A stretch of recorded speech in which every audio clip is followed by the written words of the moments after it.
The first one is all about how Lenovo is using privacy as a catalyst for innovation and performance, and we've got two fantastic speakers. Kate Blaxill is Director of Enterprise Sales at InfoSum, and she'll be joined by Jesh Sukhwani, who's the Global Director of a Media Centre of Excellence at Lenovo, and I'm super excited to hear them both speak. So please welcome Kate and Jesh to the stage.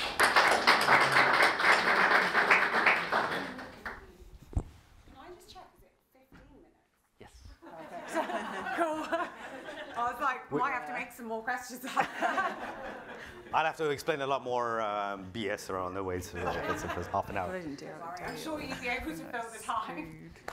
Speaking about privacy and performance, it's not an exactly exciting topic, but we will try to entertain you.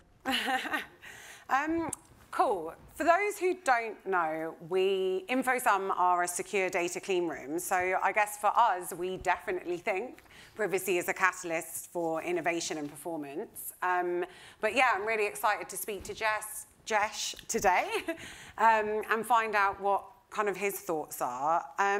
Just a bit of background for those of you who might not have met Jesh before. He is responsible for innovation, media and partnerships at Lenovo, and also oversees their in-housing of media and ad tech partnerships worldwide. He's got a huge industry experience with heavy agency side anchoring from Group M, ad tech experience, and is obviously now a brand side, so I'm sure he'll have lots and lots to speak about today. So let's begin. Privacy is obviously a very hot topic at the moment, and interesting one. Why do you think privacy is so important, not only in general, but also specifically for Lenovo?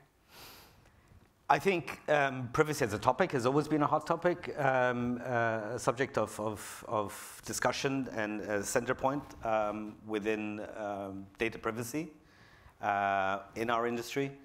But I think it's come up more to the forefront over the past few years. If we look back, what has happened with Cambridge Analytica, GDPR, data leaks that happened recently this week or last week, the data leak which happened on Roku, as an example. Consumers are a lot more aware of how to protect their data, and they're a lot more picky about who they want to have their data shared with. So generally speaking, privacy has always been an important topic.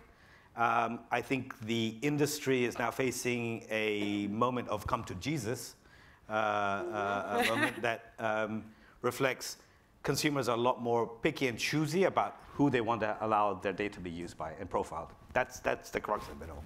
Yeah, I mean, I think brands are having to kind of legitimize what they're doing with their customer data, right? As they should be, because of kind of lots of industry tailwinds in market today. Yeah.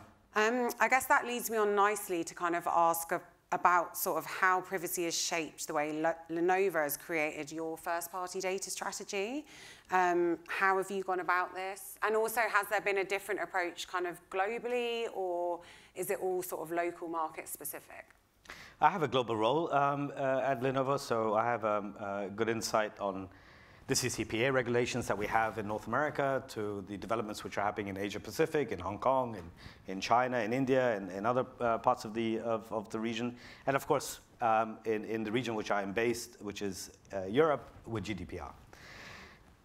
We, as a business that has a lot of, where we have a huge retail box delivery business in terms of our retail partnerships that we have with the Targets, the Best Buys, the Currys, and the Media Marks of this world.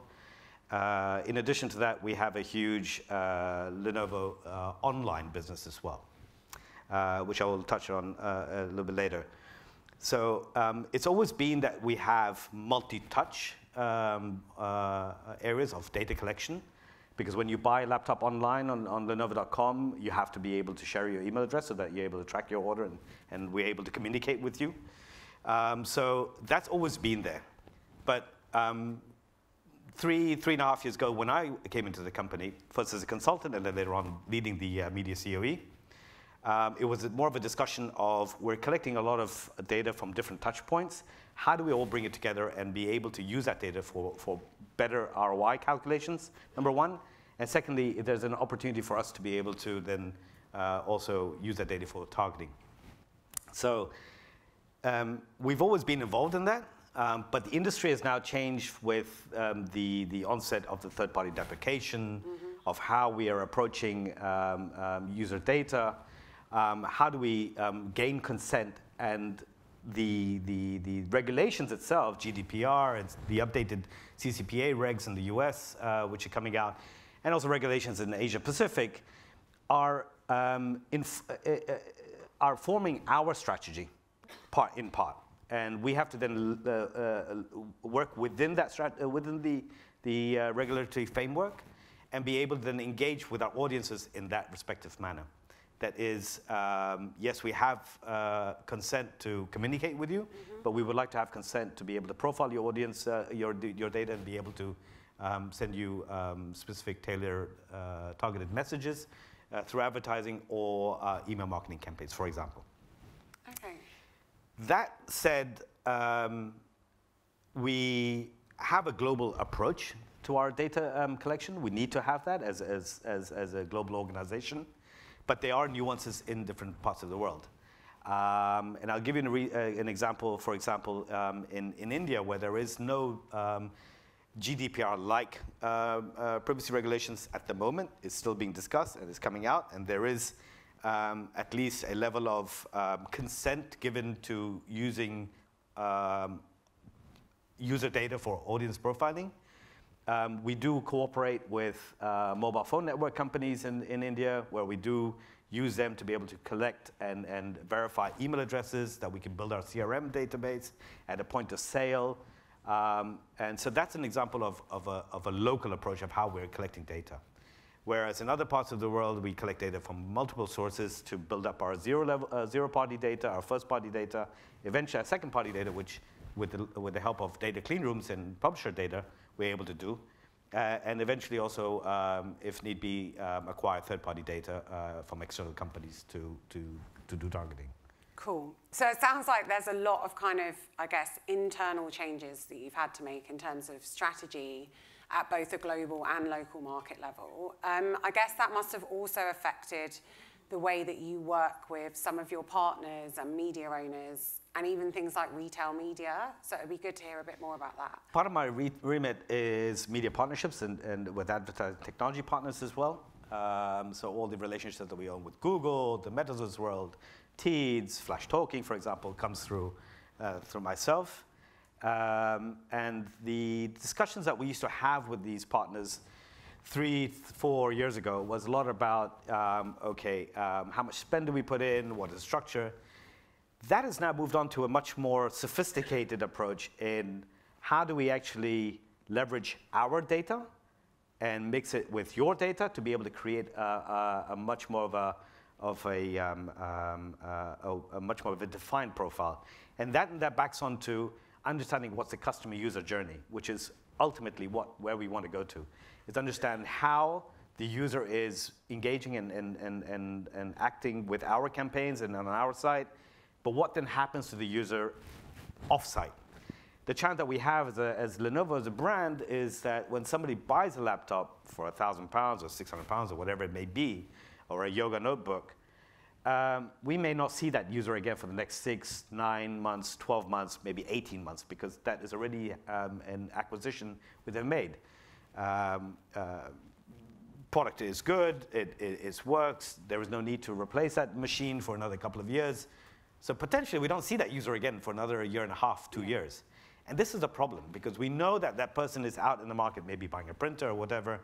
So the relationship or the discussions that we have with our publishing partners has been in the case of, okay, you've got data. We are collecting data through our ad server and on our campaigns, building up our first-party data. We have our zero-party data, which is point of sale data collection and opt-in from email addresses.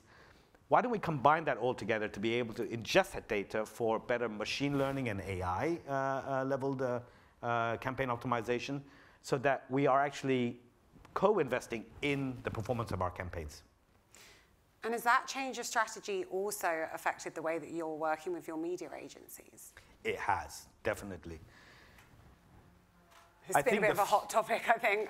I've heard a few people sort of talking about it. The agencies, I think, have to upskill themselves and keep up to date with how the innovation in the data management piece comes in.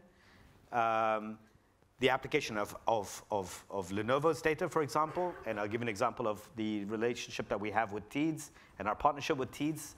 And it's a first off for Lenovo in that we have made a data sharing agreement with them to ingest our ad serving data into Teads itself so that they're able to take the data and be able to optimize the campaigns in real time using our data. That then leads on to having a closed loop attribution of being able to then see who is converted on the Teads campaigns using our data and then be able to optimize campaigns further to build more audience segments and have a much more effective campaign.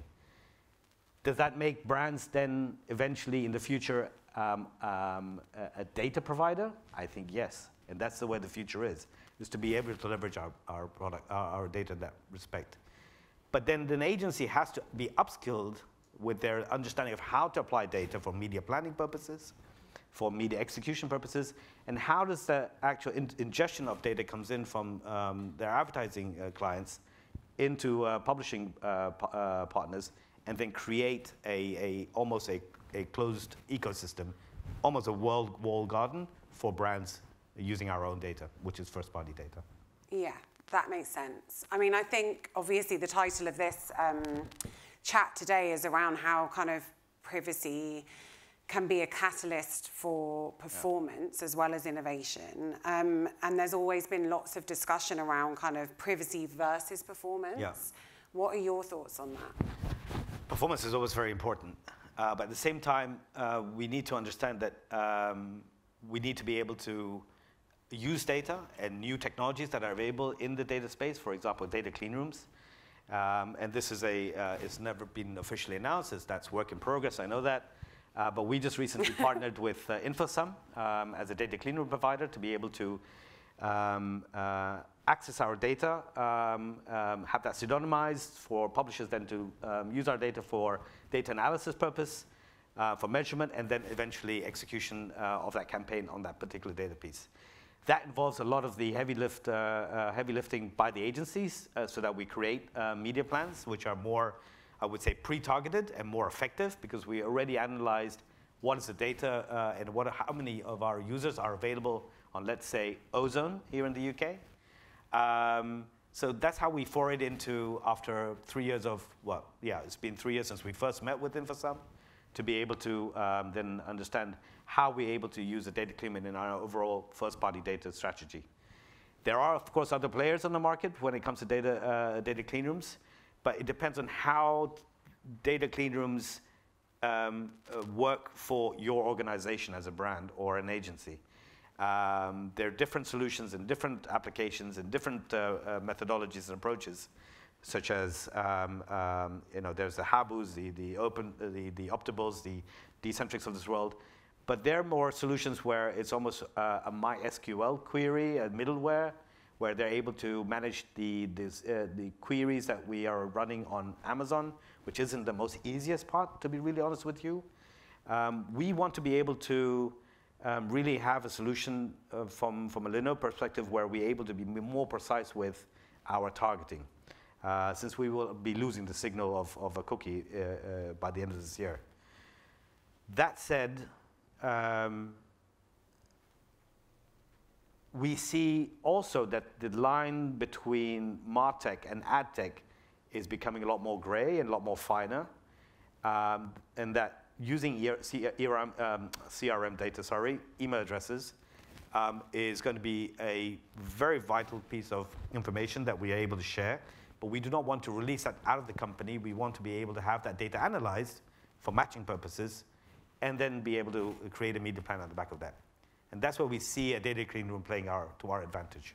Of course. I think there's obviously lots to think about, and we've kind of covered lots, and we've only got 50 seconds. So I just want to end kind of this conversation by just asking if you had like a few points for other kind of brands in the room who might be sort of starting off their kind of, I guess, first-party data journey, or thinking about the fact that privacy is front of mind. Yeah, do you have any advice for them? Yeah, if you're just thinking about it now, I think, yeah, you've got real problems. I mean, you've got really big issues. You can hire me as a consultant, for sure, that's all wrong. I'll help you create a strategy.